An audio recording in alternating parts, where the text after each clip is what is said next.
Señor mío, que moras en el cielo, Señor, gracias te damos por tus bondades, por tu misericordia, por tus bendiciones sobre nosotros.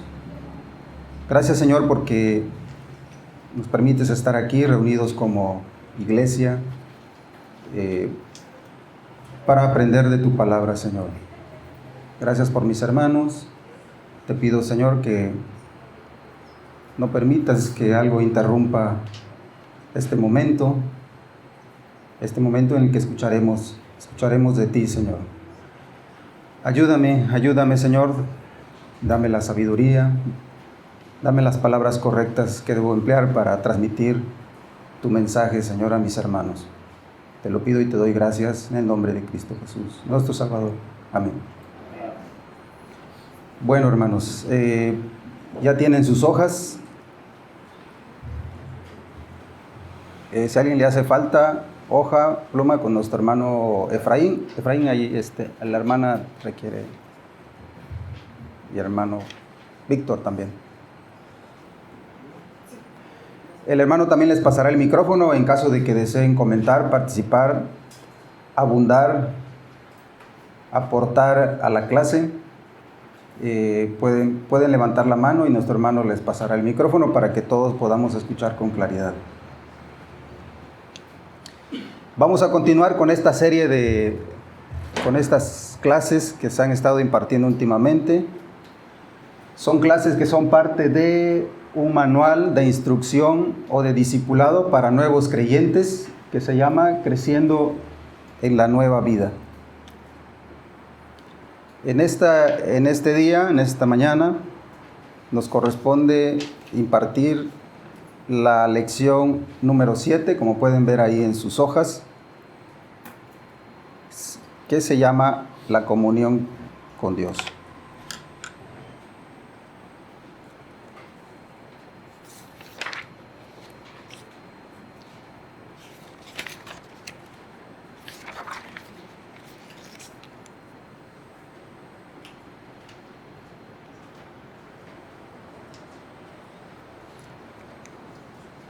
Bien,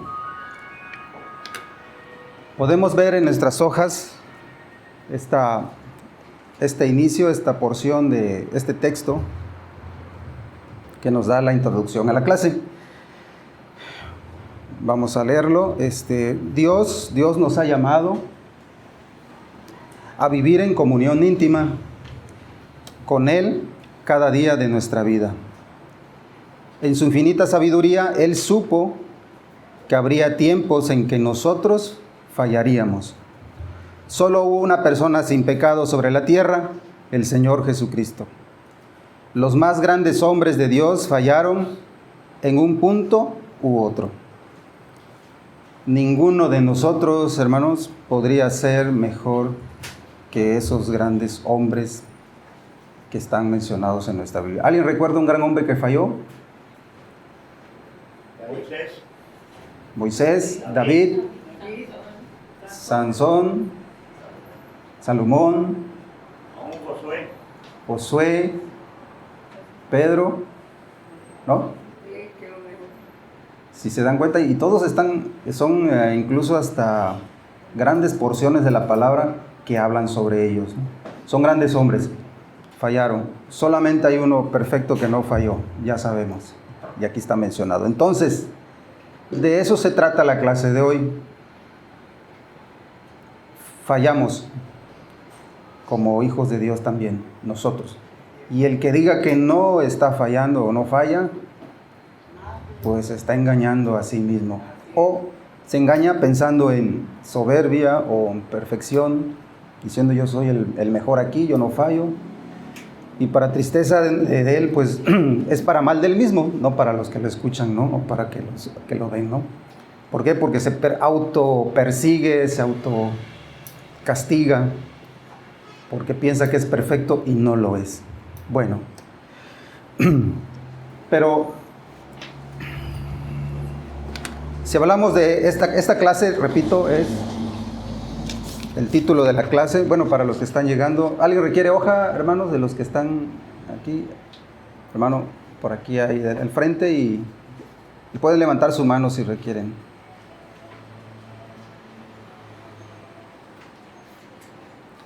El título de la clase de hoy: la comunión con Dios.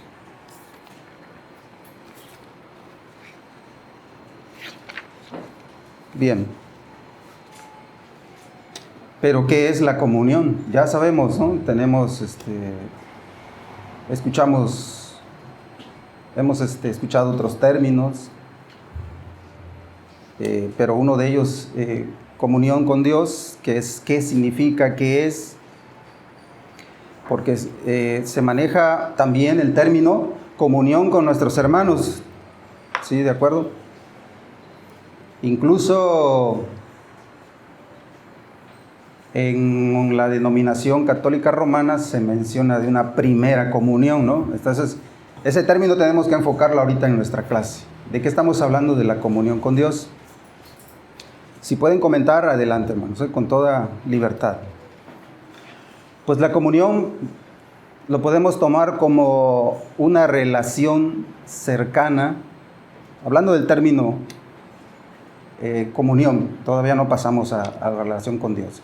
Es una relación cercana, un vínculo entre personas que tienen algo en común. De ahí el término, ¿no? Comunión. Es un vínculo, no es que otra persona tiene algo común a mí, pero yo no tengo nada que ver con ella, ahí no hay una comunión, simplemente es una coincidencia. Entonces, comunión es el vínculo, si tenemos algo en común.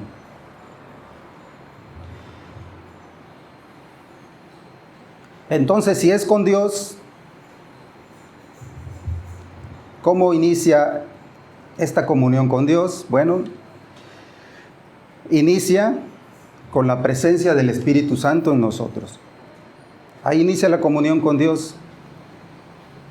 ¿Cuándo sucede esto?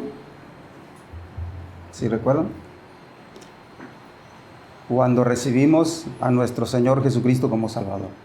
Ahí recibimos el Espíritu Santo y por lo tanto inicia esa comunión con Dios. Es decir, a través del Espíritu Santo nosotros podemos tener una relación profunda y personal con nuestro Dios. ¿Sí? ¿Qué quiere decir esto, hermanos? Que los inconversos no tienen comunión con Dios. ¿Sí estamos de acuerdo? Solamente los creyentes, nosotros los creyentes, los hijos de Dios. Bueno, muchas cosas significa tener comunión con Dios. Pues entre otras, pues pasar tiempo con Él. Claro, Dios es espíritu. Ya se ha hablado muchos temas de qué significaría pasar tiempo con Él. Conocerlo cómo es, cómo piensa también. También estar en comunión con Dios es pues leer la palabra, estudiarla y meditar en ella. Y también orar, a platicar, dirigirnos a Dios es estar en comunión con Dios. Es decir, todo esto es un privilegio para nosotros como hijos que no tiene un inconverso. Bien, entonces pasemos ahora a la primera pregunta de las hojas, ya que está claro el punto. ¿Alguna pregunta sobre esto, hermanos? ¿O quedó claro? ¿Alguien quiere comentar sobre la comunión con Dios? ¿No? Bueno. Primera pregunta. Cuando decimos que Dios afirma que es... Cuando decimos que Dios afirma que es una declaración falsa. Primera de Juan, capítulo 1, versículos 8 y 10. Si me apoyan, por favor, con sus Biblias, ya las tienen a la mano. Si decimos que no tenemos pecado, nos engañamos a nosotros mismos y la verdad no está en nosotros. Versículo 10. Si decimos que no hemos pecado, le hacemos a él mentiroso y su palabra no está en nosotros. Aquí que quede claro, hermanos, es algunas Biblias que tienen ustedes. Hay unas Biblias de estudio, unas Biblias más didácticas. Tienen encabezados en los párrafos para ayudarnos a ubicarnos. Está hablando de un creyente aquí, porque no está hablando de un incrédulo. Entonces está hablando de un creyente que cuando dice que, pues dice que no pecamos. Pueden anotarlo como respuesta en sus hojas. Cuando nosotros decimos que no pecamos, es una declaración falsa.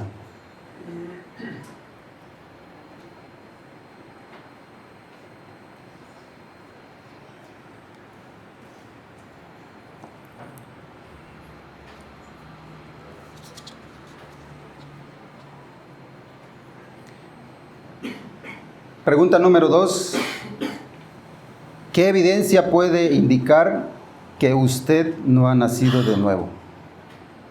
Aquí esta pregunta es muy interesante porque lo manejamos mucho entre nosotros como hermanos. Ahorita lo leemos, si lo ubican, ahí está el versículo, pero ahorita vamos a leerlo. A veces decimos, sí, creo que ahorita hay un caso muy evidente de uno que estuvo con nosotros congregándose, daba su testimonio, afuera le hablaba a otros de Dios, y ahorita lo vemos en un estado totalmente adverso o inverso a lo que es un creyente y un hijo de Dios. Y decimos, ¿será salvo? ¿Es salvo? Ese hermano, unos, no, pues ese hermano no es salvo, otros, no, sí lo es. Entonces, ¿qué evidencia hay para que usted pueda decir que no ha nacido de nuevo? Esto es una pregunta para nosotros mismos. Leemos 1 de Juan 3, 9 y 10.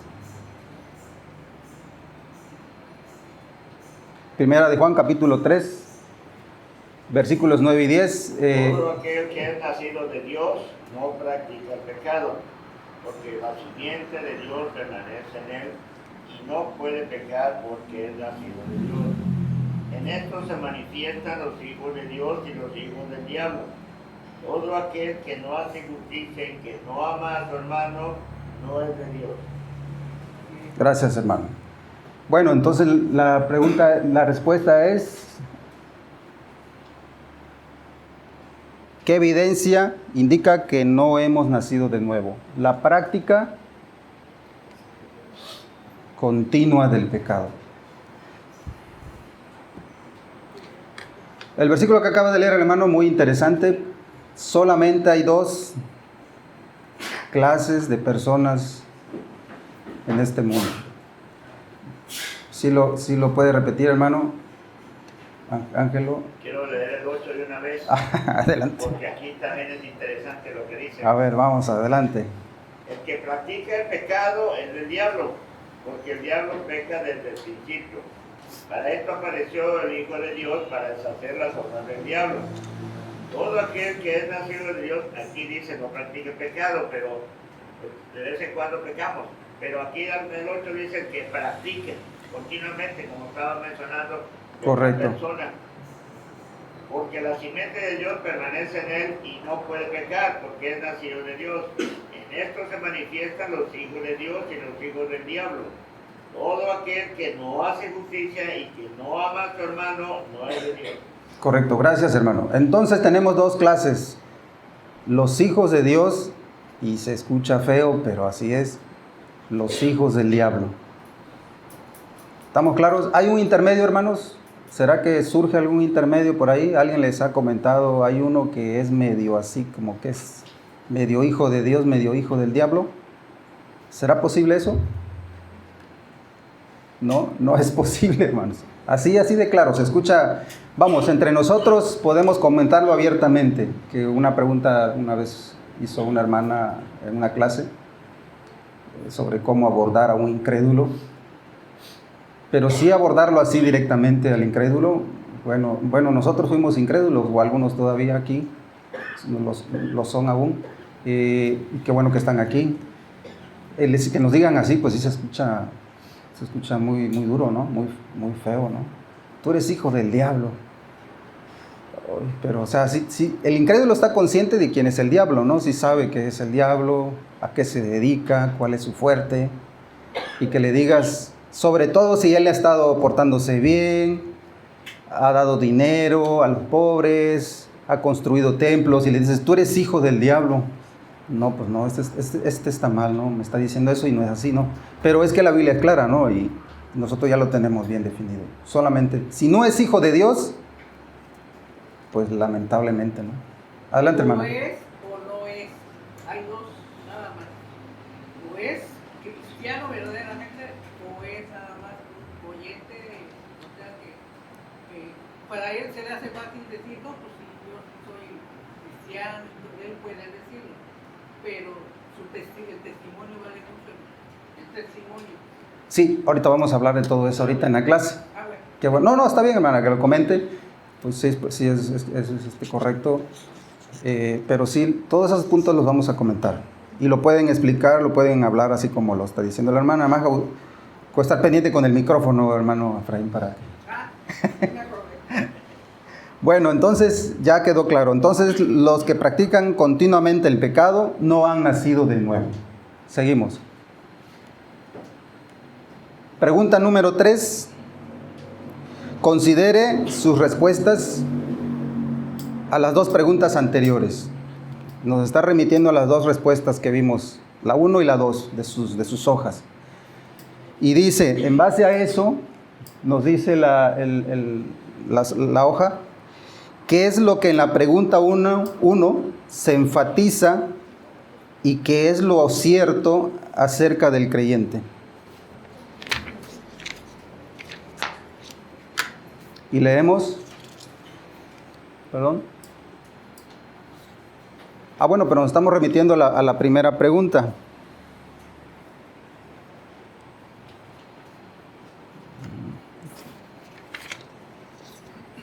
¿Qué es lo que en la pregunta 1 se enfatiza y qué es lo cierto acerca del creyente? Que todos nosotros, aún los creyentes, Pecamos. es correcto, pecamos. Muy bien, hermanos. Gracias, pueden anotarlo. Aún los creyentes, no solamente los incrédulos. Pues qué feo es esto, ¿no? Ahora sí que ya por todos lados está el pecado, ¿no? Ya, ¿qué hacemos, no? ¿Y qué es lo que en la pregunta 2 se enfatiza y que no puede ser cierto con respecto a un creyente? Que no puede ser cierto. Que el hombre que practica el pecado no es creyente. Entonces ya vimos estas dos afirmaciones. Lo que no es cierto en un creyente, lo que es cierto en el creyente y lo que no puede ser cierto en un creyente. ¿Sí está claro, hermanos?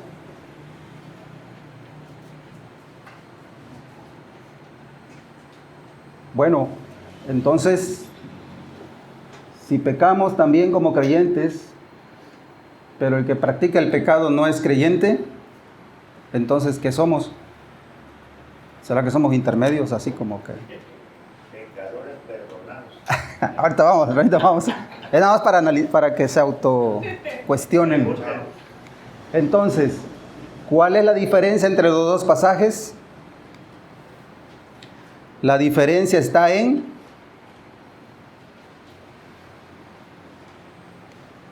practicar y deleitarse en el pecado. Es decir, la diferencia, cuando hablamos de diferencia, quiere decir que ambas cosas mencionan lo mismo, pero hay algo diferente.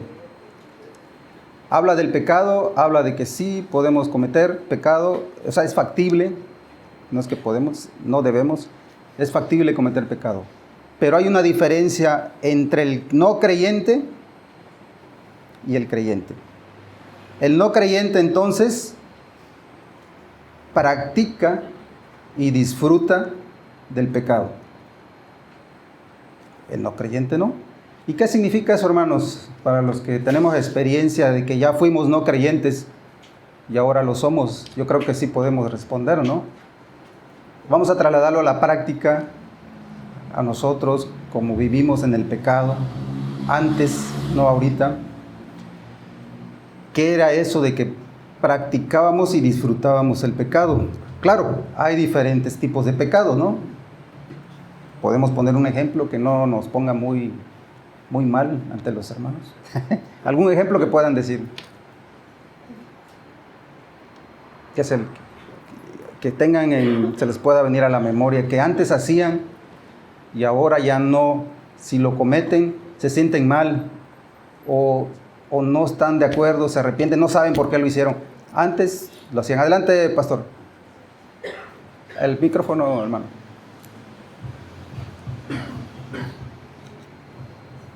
Gracias. Creo que voy a empezar yo porque como ya me conocen, me va a dar mucha pena. Ya no te... Sí, yo creo que una de las cosas que a mí me gustaba, realmente me gustaba, era tomar con mis amigos. Correcto. O sea, que pudiéramos reunirnos, platicar y beber hasta altas horas de la noche. Y estar con ellos para mí era placentero, ¿no? Tener la plática y bueno, discutir a veces hasta cosas irracionales, porque ya el borracho se vuelve irracional, pero había un placer en el pecado, ¿no? Un placer en el pecado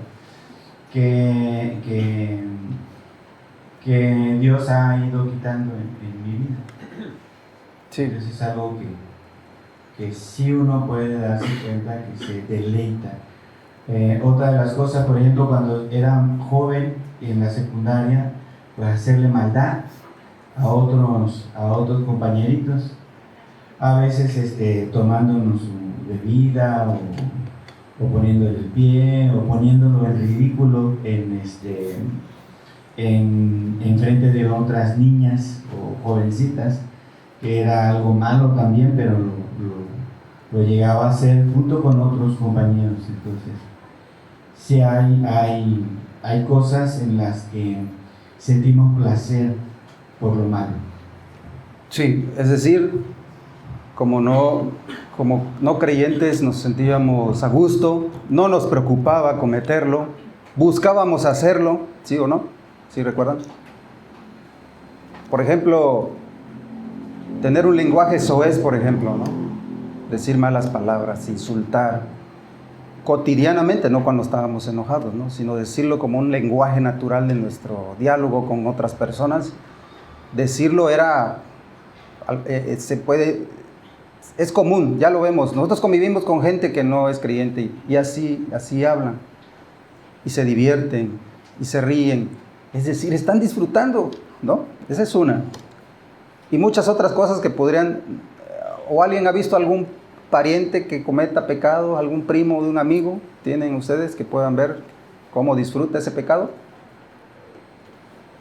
¿Sí? Bueno, están como que... ¿Algo pasó, hermano? Ahí pasa el micrófono. Hey, micrófono, porfa. Mientras se arregla. Ya nuestro pastor dio un ejemplo. ¿Otro ejemplo? Bueno, yo tengo muchos ejemplos. El primer ejemplo de mi papá. Ajá. Mi papá perdió todo por el vino. En un tiempo nosotros le compramos un medicamento con el cual él dejó de beber durante un tiempo, 6 meses. Pero después él empezó a beber, dice que la bebida no le caía. Pero empezó y empezó y empezó. ¿Por qué? Porque él sentía placer de estar borracho. Ese es el detalle. Ahora, yo en mi caso personal, yo en el 78 estudié, yo me convertí en 78. En una ocasión, en mi cumpleaños, mi gente me iba a visitar, pero había una división. Por un lado estaban los cristianos y por otro estaban los bebedores, que eran mis compañeros. Uh-huh. ¿En su fiesta? En la fiesta mía, en mi cumpleaños, 5 de mayo. 5 de mayo. Anótenlo, hermanos, por el pastel que vamos a tener ese día. Pero me tocó vivir lo contrario. Ajá. Cuando nosotros, mi esposa y yo nos convertimos, fuimos a visitar a mi hermana, la mayor, y nos tocó, y en esa que estábamos con ella, que cumplía años el 3 de enero, en eso que estábamos con ella, llegaron sus amigas de mi hermana era inconversa en aquel tiempo, mi hermana Beba. Entonces, nos tuvimos que ir a la cocina, ella estaba en la sala con sus amigas y a nosotros nos tocó. Primero, mis hermanos estaban aparte en mi casa, pero ya nos tocó vivir lo contrario. Ahora, una experiencia como cristiano, en aquel tiempo yo estaba estudiando en 78 la secundaria abierta. Yo me convertí en el 78 en abril. Entonces, en julio tuvimos los exámenes y los resultados en julio.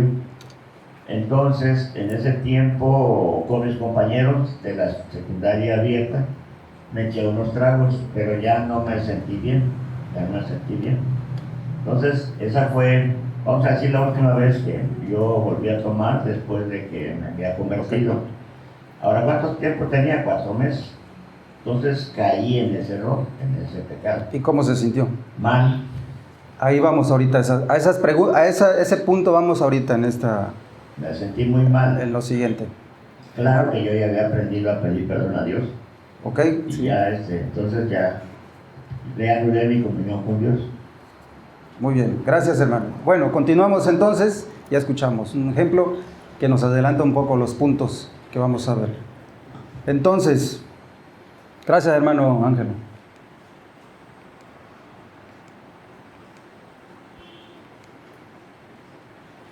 Leamos esto, creo que está en sus hojas está también, ¿verdad? Sí, también. Bien.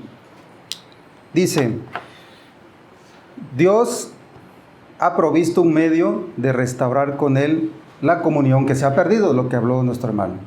Se puede perder, llega un momento que podemos perder esa comunión. Comunión que no es lo mismo que posición.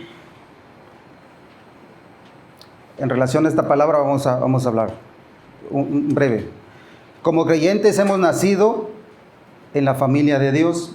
Leamos Primera de Juan, capítulo 5, versículos 1, 11 al 13. ¿Algún otro hermano, además de nuestro hermano Ángelo, para que participemos? Aquí. Todo aquel que cree que Jesús es el Cristo es nacido de Dios, y todo aquel que ama al que engendró, ama también al que ha sido engendrado por él. Bien, gracias. Cuando pecamos, escuchen esto hermano, no somos expulsados de la familia de Dios, pero sí hay un rompimiento de nuestra relación con Él.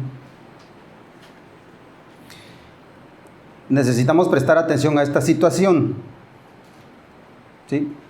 Aquí regresándome al término posición.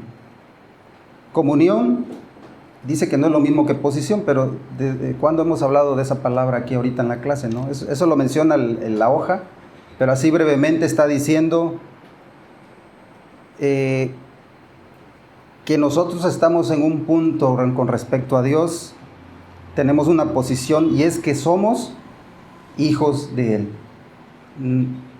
Hemos tenido un nuevo nacimiento, somos salvos, esa es nuestra posición. Salvación posicional se puede llamar en otro. Santificación posicional, algo así. Porque hay santificación progresiva y etcétera. Bueno, pero de eso está hablando, que no es lo mismo la comunión con la posición que ya tenemos como hijos de Dios. Bien. ¿Qué haremos? En primer lugar, pues no debemos desesperarnos. Dios desea nuestra restauración. Debemos estar seguros de que tenemos una verdadera relación con Dios a través de Jesucristo. Si estamos pensando que pecamos y que Dios desea nuestra restauración, pues es importante estar seguros de que sí tenemos una verdadera relación con Dios a través de Jesucristo, es decir, somos hijos de Dios. Y hace una pregunta: ¿es usted un creyente genuino?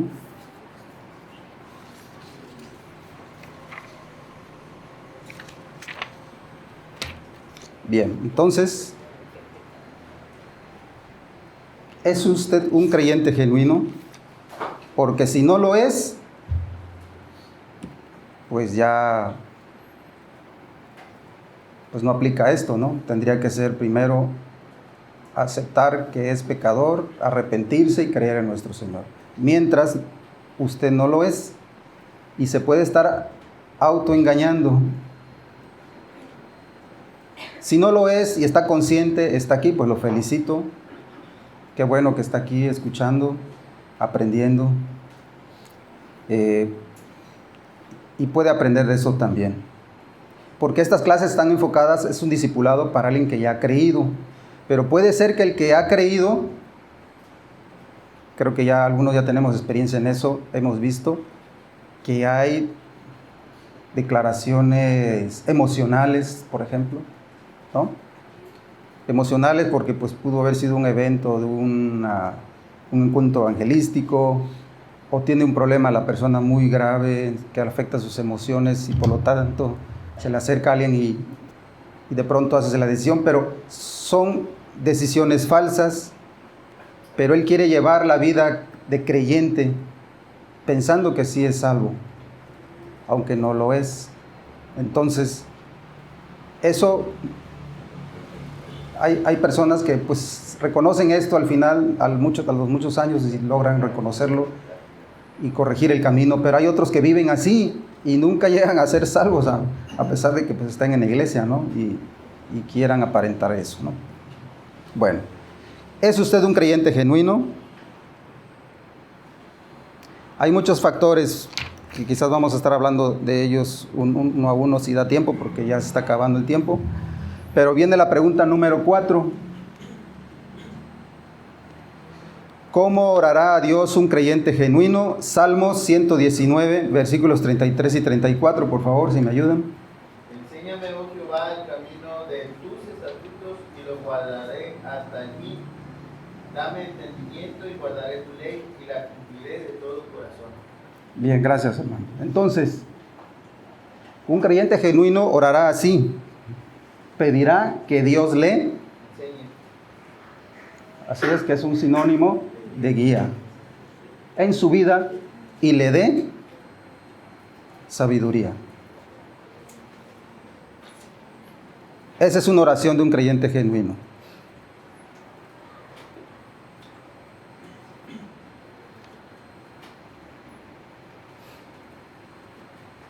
Y ahí lo dice la palabra, pedimos su guía y su sabiduría. Se la pedimos a Dios. ¿Pueden anotarlo?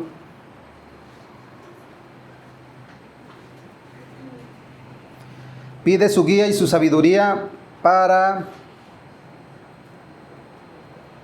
terminar una carrera, para lograr ganar un concurso. ¿Para qué pide el creyente genuino la guía y la sabiduría de Dios? ¿Con qué propósito, hermanos? Ya lo dice el Salmo. Para cumplir ¿perdón? Su ley, que es su voluntad, que es la forma en que se manifiesta Dios su voluntad en su ley, ¿no? Bien, pueden anotarlo. Con ese propósito pedimos a Dios esa guía. Bien, pregunta número 5. Del pecado, ¿qué no quiere Dios? Proverbios 28:13.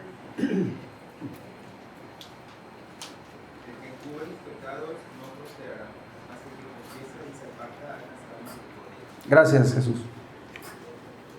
Dios no quiere que encubramos nuestro pecado. Estamos conociendo a Dios, hermanos. Él no quiere que encubramos nuestro pecado. ¿Pueden anotarlo?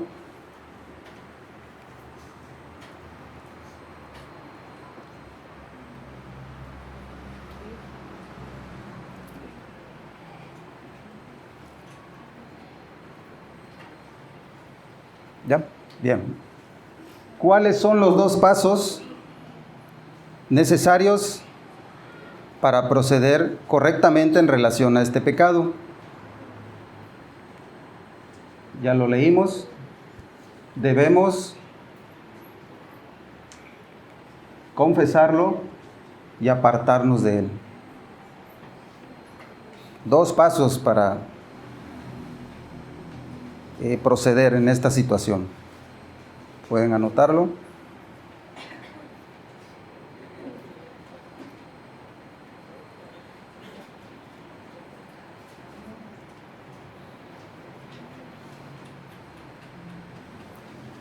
Debemos confesarlo y apartarnos de él.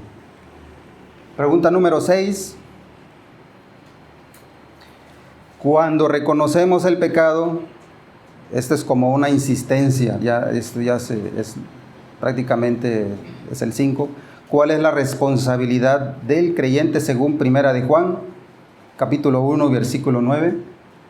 Si confesamos nuestros pecados, Él es fiel y justo para perdonar nuestros pecados y limpiarnos de toda maldad. Gracias. Entonces, ¿cuál es la responsabilidad del creyente? Nuestra responsabilidad es confesar nuestros pecados.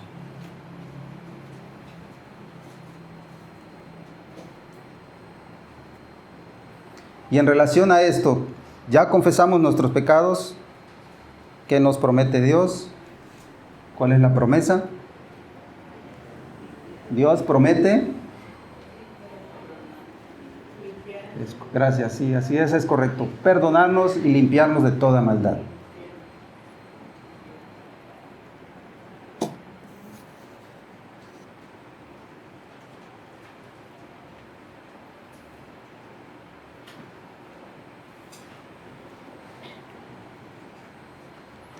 Dios promete perdonarnos y limpiarnos de toda maldad. ¿Ya? Número 7. ¿En qué se basa el perdón de Dios? Bueno, no vamos a leer esos versículos. Vamos a leer Apocalipsis, capítulo 1, versículo 5, parte B. ¿En qué se basa el perdón de Dios? Dios nos perdona, pero hay una base para que suceda esto. Al que nos amó y nos lavó de nuestros pecados con su sangre. Sí. Es la parte B, ¿verdad? O bueno, léelo completo para que quede claro Completo dice, y de Jesucristo el testigo fiel, el primogénito de los muertos y soberano de los reyes de la tierra, al que nos amó y nos lavó de nuestros pecados con su sangre. Así es. Entonces, en base a este versículo, ¿en qué basa el perdón? ¿En qué se basa el perdón de Dios? En su amor para con nosotros, demostrado en la muerte de su Hijo, el sacrificio que hizo nuestro Señor. En eso se basa el perdón de Dios. ¿Pueden anotarlo?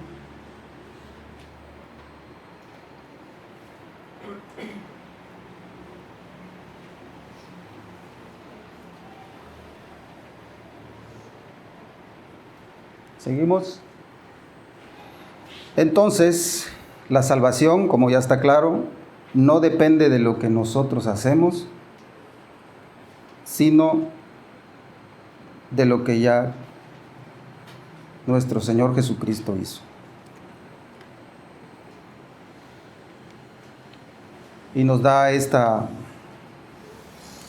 frase, la hoja de esta clase. Nos dice: confíe en la promesa de Dios y acepte su perdón. Pero recuerde que el pecado es destructivo y su precio es alto. Tan destructivo es que costó la muerte del Hijo de Dios. Es decir, el hecho que tengamos esta salida en relación a que ya nosotros como creyentes fallamos, cometemos pecado, sabemos que nos va a perdonar Dios, pero recuerden esto, es destructivo. Eso no se quita, hermanos. Eso no va a desaparecer. La consecuencia del pecado no va, porque el hecho que nos perdone Dios no desaparece, el hecho destructivo y su precio de que lo estemos realizando un acto pecaminoso. ¿Sí? Debemos aceptar el perdón de Dios por ello. Porque muchos quizás estén en una posición de no aceptarlo, pero bueno, ese es otro tema.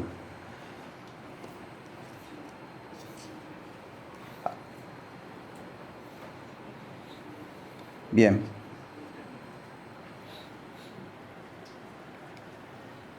Pregunta número 8. Si usted es verdaderamente salvo, ¿qué hará? Segunda de Timoteo, alguien que me ayude, por favor. Capítulo 2, versículo 19.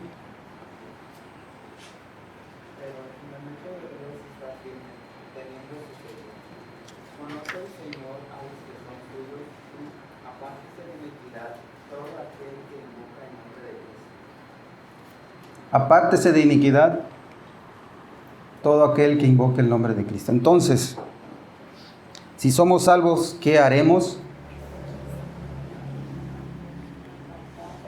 Apartarnos de todo lo malo. Es una frase simple, pero tiene mucho significado. Porque dice apartarse. No dice, no tomen en cuenta lo malo. O si están inmersos entre lo malo, pues cuídense. O tengan en cuenta que Dios les va a ayudar. No. Sino tenemos que tener esta actitud siempre. Apartarnos. Ya sabemos qué es lo que a Dios no le agrada. Pues vamos a apartarnos, no dejarnos llevar por la costumbre o porque la confianza de decir, pues no me pasa nada, no, ahí estoy en ese medio. Si no, hay que apartarse. Otra cosa es estar expuesto a la maldad del mundo. Pues sí lo estamos en el mundo todavía, hermanos. Tenemos contacto con gente incrédula, con personas así,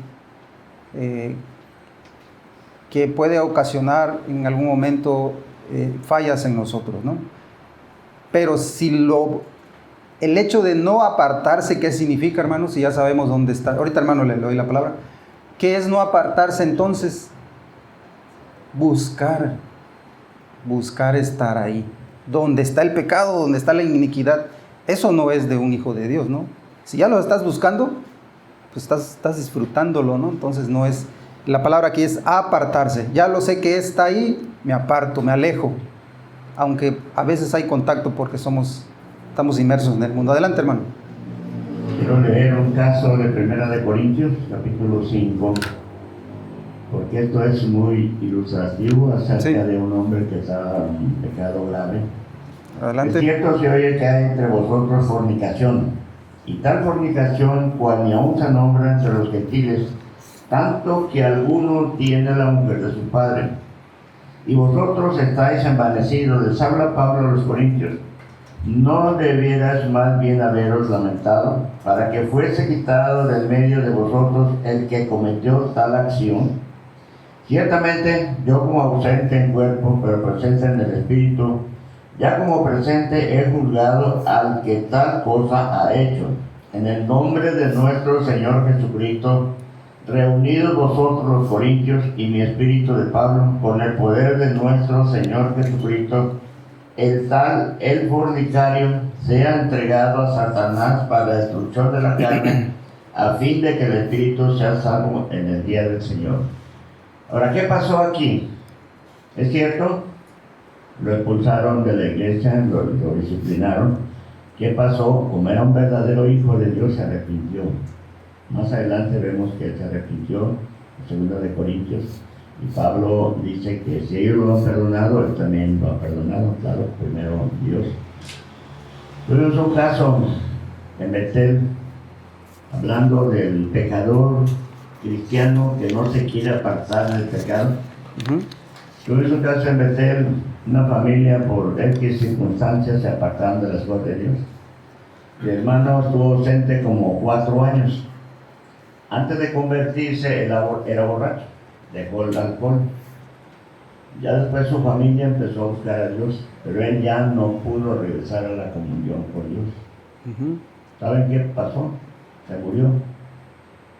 Se murió porque no dejaba el pecado. Como dice aquí lo dice muy claro en el versículo 5, el tal se ha entregado a Satanás para destrucción de la carne, al fin de que el espíritu viva en el día del Señor, sea salvo en el día del Señor. Este es un tema muy difícil, muy controvertido, porque los hombres a veces decimos, por ejemplo, este hermano murió borracho. Entonces el pastor les decía que se había ido al infierno. Entonces, por eso digo que es controvertido este asunto. Pero aquí dice que debemos apartarnos. Uno se apartó de lo que estoy leyendo aquí, el otro no se pudo apartar. Pero uno salvó su vida y el otro se murió. Esto es. Bien, gracias. Bueno, ahí hay un caso que ya nos platica el hermano. Bien, entonces continuamos en la pregunta número 9. ¿Cuál es la enseñanza básica de 2 Corintios capítulo 6, versículos 14 al 17? Y de no cumplir, corremos el riesgo de apartarnos de Dios, de perder comunión con Dios, ¿no? Es, digamos, diciéndolo de otra manera, segunda carta a los Corintios capítulo 6, versículos 14 al 17, por favor. ¿Alguien que me ayude? No os unáis amigos desiguales con los pecadores, porque ¿qué compañerismo tiene la justicia con la injusticia? ¿Y qué comunión la luz con las tinieblas? ¿Qué concordia con fidelidad? ¿Qué parte del creyente con el incrédulo? ¿Qué acuerdo hay entre Dios y los ídolos? Y porque vosotros sois el templo de Dios viviente, como Dios dijo, habitaré y andaré entre ellos, y seré su Dios, y ellos serán mi pueblo. Por lo cual allí en medio de ellos y apartados dice el Señor, y no toquéis del mundo, y yo os recibiré. Gracias, Jesús. ¿Escucharon, hermanos? Bueno, ya lo tienen, lo están leyendo también. ¿Cuál es esa enseñanza básica que hay ahí en esos versículos que acaba de leer Jesús? Y que de no cumplirse corremos el riesgo de apartarnos de Dios, pues que los creyentes no deben, Unirse en yugo desigual. que en una palabra sería eso que acaba de decir nuestro hermano, asociarse con los incrédulos. Eso significa, digamos, en el término más moderno de unirse en yugo desigual. La palabra yugo, bueno, viene de la forma en que en la antigüedad para arar la tierra pues usaban dos bueyes, ¿no? Y los unían con un yugo, es una madera que les ponían bueno, sería en el cervix, ¿no? La parte de atrás de los animales, los lomos, bueno, en esa parte, para que jalaran esta parte del arado para romper la tierra y que empujaban estos bueyes. Pero ¿qué pasaría si con esa unión un buey está más chiquitito y el otro más grande? Estaban desiguales. Es decir, El arado sería diferente. Sería pues de lado, o no avanzaría bien, no cumpliría en el día de la jornada. Y bueyes, exactamente. Antes no habían los tractores, ¿no?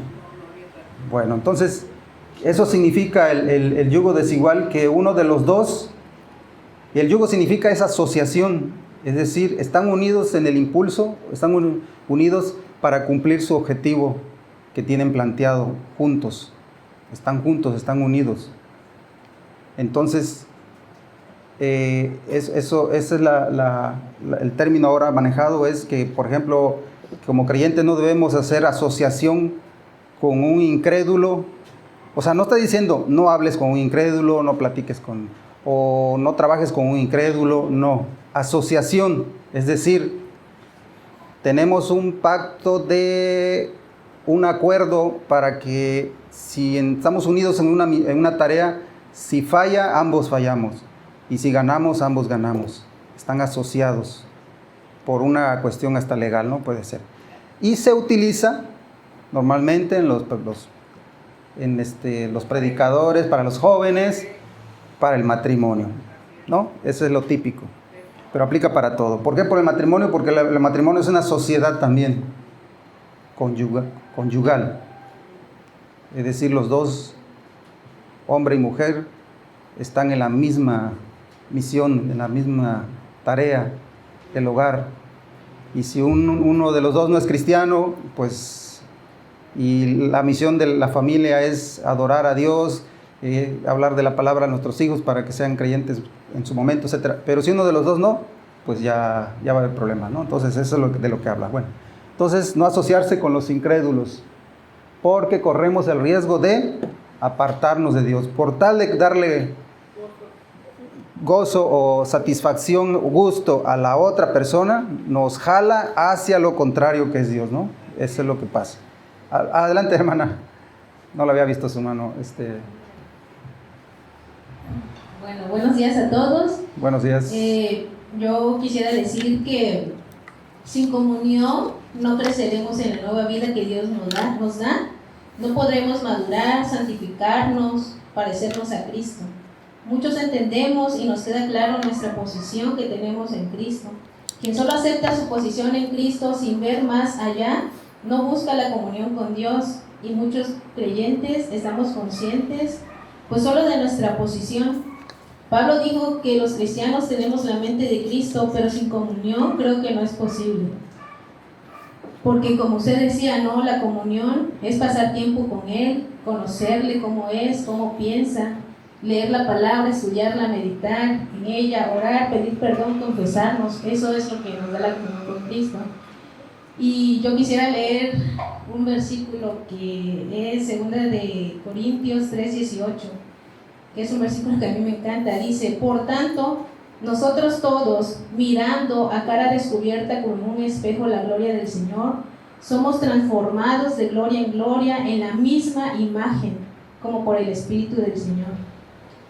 Y la comunión con Dios es algo que nos cuesta mucho trabajo, porque a veces quizás no sabemos cómo acercarnos a Él, pero es la única forma en que nosotros podremos ser transformados a su imagen. Quien no tiene comunión, yo creo que se nota en nuestras vidas, ¿no? Si nosotros no buscamos esa comunión con Dios, las personas lo van a notar, pero si buscamos esa comunión con Dios, también las personas lo van a notar, porque entonces nos estaremos pareciendo a Cristo cada día. No es nada, yo decía el domingo pasado, no es nada más de venir los domingos a la iglesia, no es nada más de escuchar el sermón del pastor, la clase dominical, eso sí nos ayuda, pero la verdadera comunión con Dios es en la intimidad, donde Dios nos pueda hablar a través de su palabra y donde nosotros también podemos hablar, pedir ayuda, pedir perdón, o sea, muchas cosas.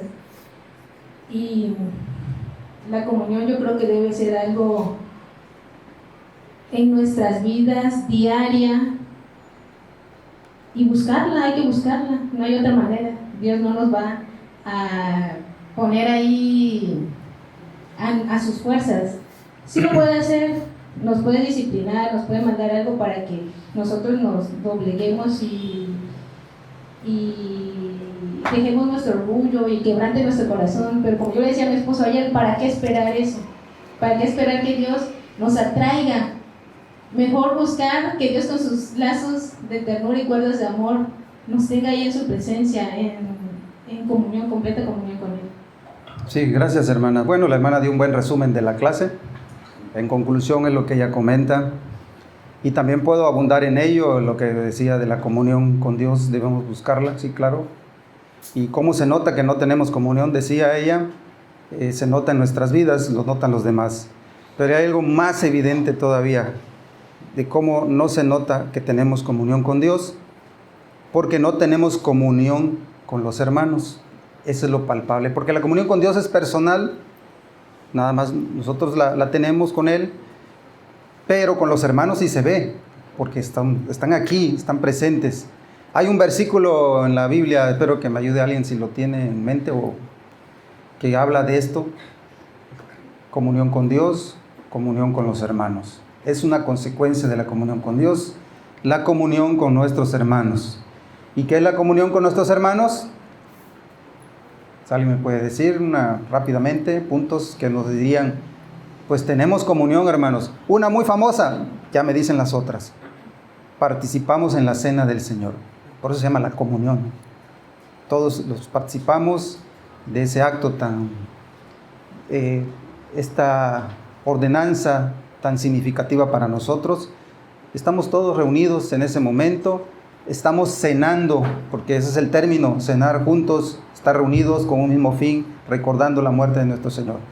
Ese es un acto de comunión entre hermanos, muy importante, ¿no? Porque ¿qué pasaría si, hermano, alguien me levantó la mano y ahorita después de la hermana Bárbara, un momento? ¿Qué pasaría si no tenemos cena? Oye, yo estoy en comunión con Dios, pero no vengo a ninguna cena del Señor.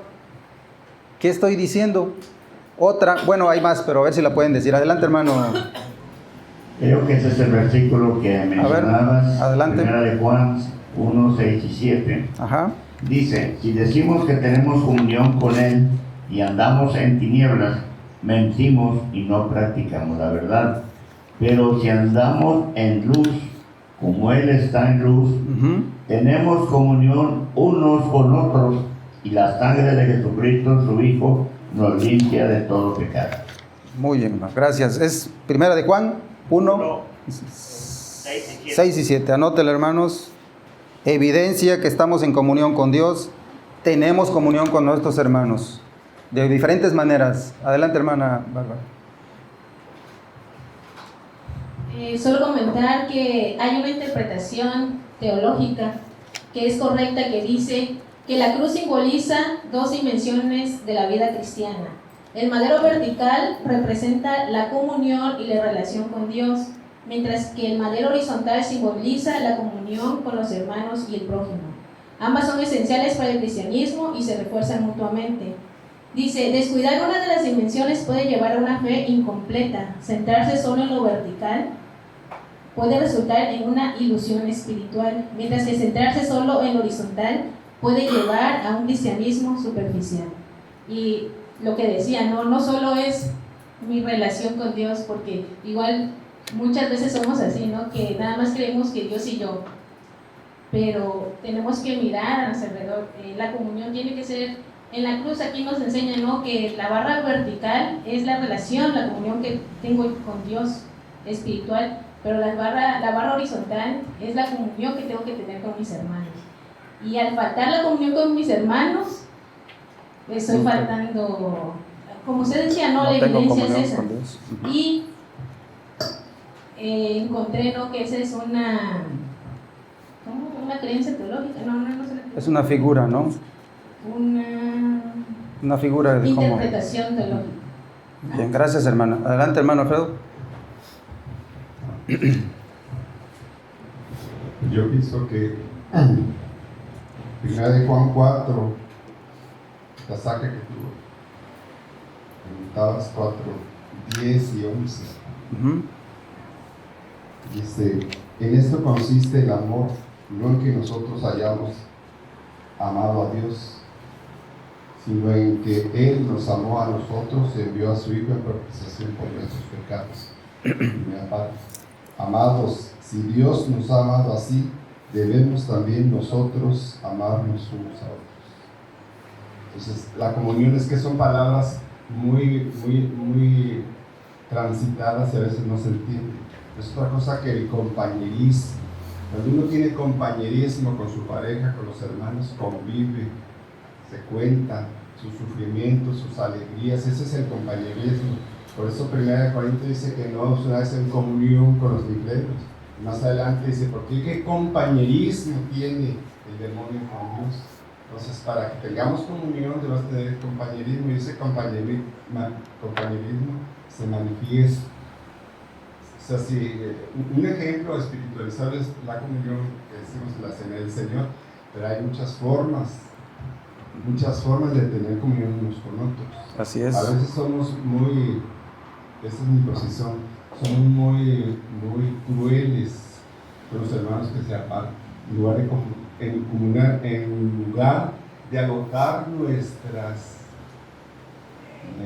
hablo en primera persona, nuestros esfuerzos por volverlos a que ellos regresen, ¿verdad? Porque son temas de controversia. Por ejemplo, dijeron de un hermano, una cosa, hay problemas morales y hay problemas éticos. Por ejemplo, hay hermanos que tienen problemas de drogadicción, que así vinieron a Cristo.